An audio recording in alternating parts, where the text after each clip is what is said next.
Distance is exactly what I expected when I backed the game. An arcade driving game with crazy tracks and flying. But my interest has definitely waned after the amount of time it's been in development. The difference from what I played years ago to what is released now is minimal. If you played Distance before and finished, there is little to draw you back in. If you're new to the game, then obviously this is a great time to get it. There's so much content. A new campaign mode with developer-created tracks, along with all the community-created tracks that have been stockpiling. Whew. The driving mechanics are what make Distance so unique. I've never played a driving game with tires that stick so well to the road. It's unnatural, but Distance never claimed to be about reality. It's also the lightest car ever made because there is an airiness to how it lands. Of course, this is probably related to the fact that the car can fly, but it also means if there's a dip in the track, you'll probably need to use your jets to stick to the road. I love driving this car. It's incomparable to anything else. These crazy driving mechanics allow Distance to get creative with the tracks. Tracks with deadly obstacles? No problem. Tracks that flip upside down? No sweat. The track can go anywhere. It's unexpected and keeps the driving interesting. With a car that can fly, there can be huge gaps in the track as well. Haha! Gravity is nothing to you. Flipping the car to match the new angle of the road is tricky. The road might be above you or to the sides, but with a little jump, you can hop over to it. These tracks get hard. Expect lasers, spike drums, and walls that are trying to kill you. In fact, with all the hazards, Distance sometimes plays more like a platformer than a racing game. It's just that you're a car, so it's kind of difficult to say, yeah, it's a platformer. With the arcade driving mechanics and the way you can keep driving after being cut by a laser, makes it tough to say it's a racing game. The tracks would be thrilling enough, but Distance has a heat mechanic that is also very exciting.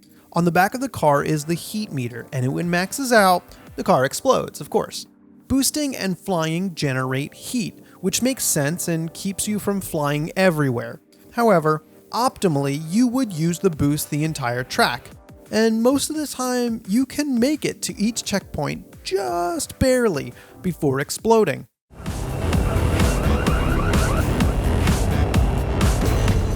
On a good track, the heat warning freaks you out, but you push it to get the fastest time. If you can withstand the temptation to let off the boost because of the alarm, then you'll have the fastest time. It's very stressful and keeps the player engaged in the race. You have to figure out where to go on the track and try to not explode while getting there.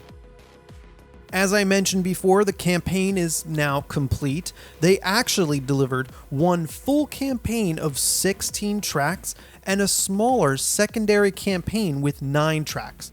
And it's good, really good, much better than I expected. After 6 years, guess what? The developer is good at creating tracks. I actually liked the secondary mini campaign better. The tracks were much more interesting and even more difficult. What's great about the campaign is that it's not timed.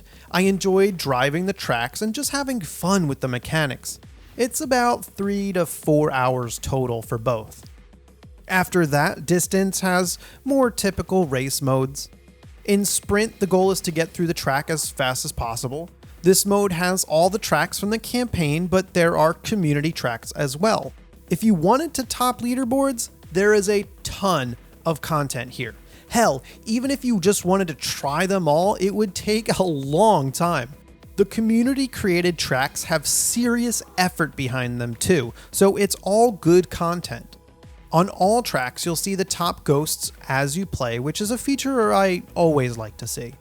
The next mode, Challenge, is an obstacle course. The goal here is to finish without dying in the fastest time. They're quite short, and I don't see the allure. I found more pleasure in seeing how creative the tracks could get, not how quickly they could kill you. Long load times don't help here either. Another stunt is all about getting a high score.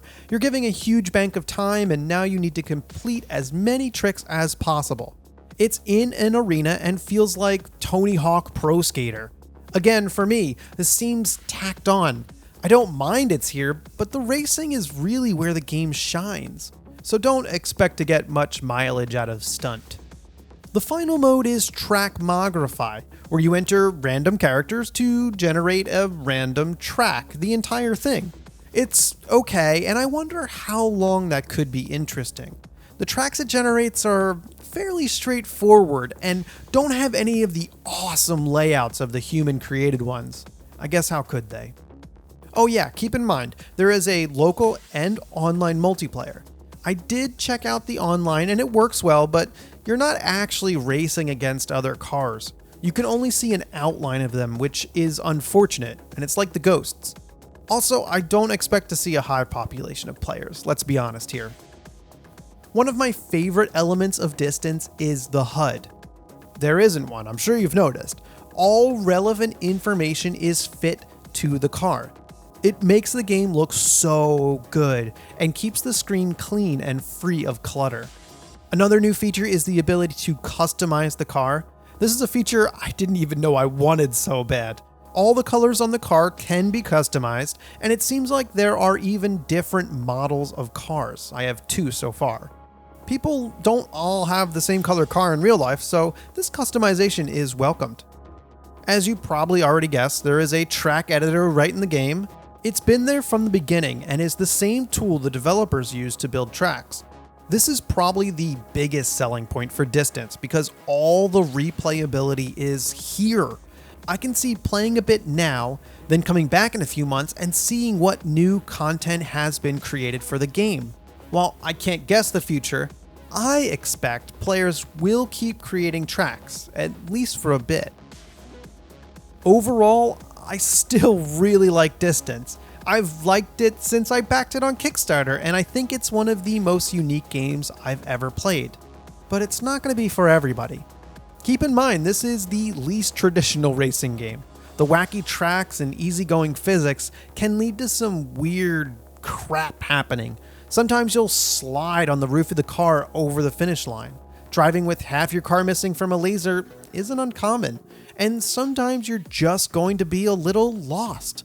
The game might be inconsistent in the physics, but it's forgiving in the player's favor.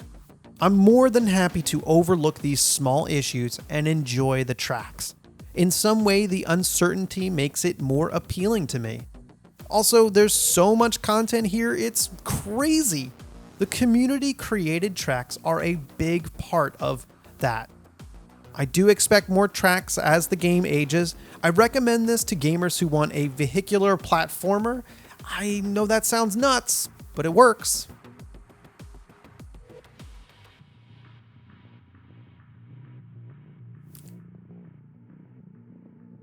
Hey, thanks for watching. I have an entire playlist next to my head with other games that I reviewed with wheels in them, or cars, or some sort of vehicles in them.